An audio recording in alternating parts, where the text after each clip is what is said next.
It starts like a joke, but by the end, it turns into a story. Don't scroll away, the punchline at the end hits different. First laugh, then suddenly, it feels a little too real. Hey, how's everyone doing tonight? Good? You look good. You look like people who have their emotions under control. I admire that. I have the emotional control of a firework in a dryer. Laugh. My therapist told me I need to be more in touch with my feelings. I said that's great. How do we fire you and hire someone who tells me what I want to hear?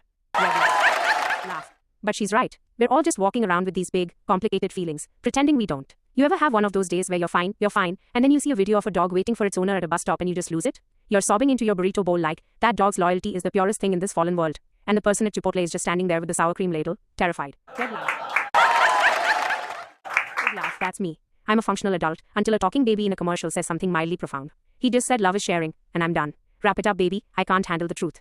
Red laugh. Laugh. But real emotional vulnerability? That's terrifying. Like dating. You know, that's the ultimate emotional joke. You meet someone, you like them, and you have to play this weird psychological game of chicken where you pretend you don't like them as much as you do. You have to wait 3 days to text back. Why? Because we're animals. We're just apes with Wi-Fi, and we're terrified of scaring off the other ape. I finally got to the point with my last boyfriend where we had the talk.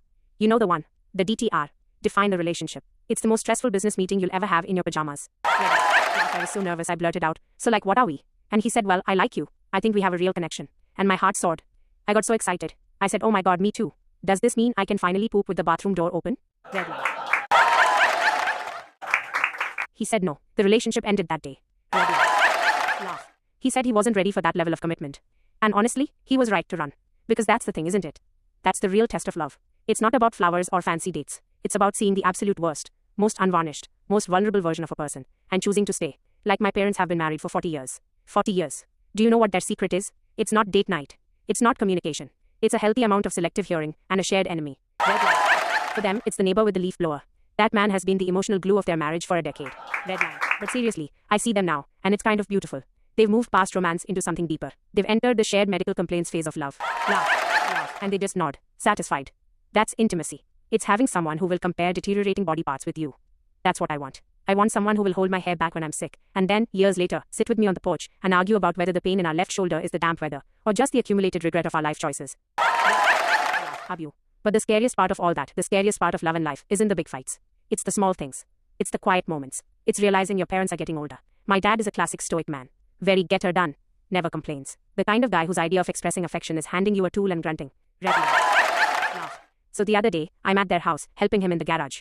He's trying to open a jar of pickles, and he's struggling. He's twisting, he's gripping, he's using one of those rubber grippy things. Nothing.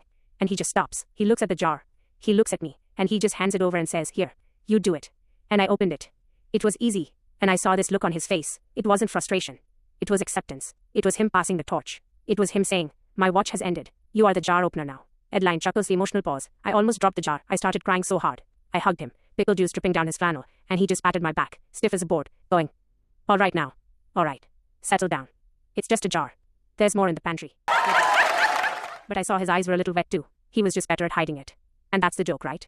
Life is this hilarious, tragic, beautiful mess. We're all just scared kids in adult bodies, trying to open jars and find someone to watch TV with. We spend so much time trying not to feel the bad stuff that we forget to feel the good stuff. The feeling of your dog's head on your lap. The first sip of coffee when you're truly exhausted.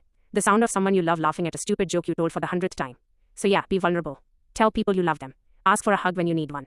And for God's sake, if you find someone who lets you keep the bathroom door open, even just a crack, you put a ring on it. You put a ring on it immediately. Red line. Thank you, you beautiful emotionally stunted apes. Good night. If you enjoyed this video, please leave a like, share it with someone special, and don't forget to subscribe/follow the channel, because your support is what motivates me to keep getting better.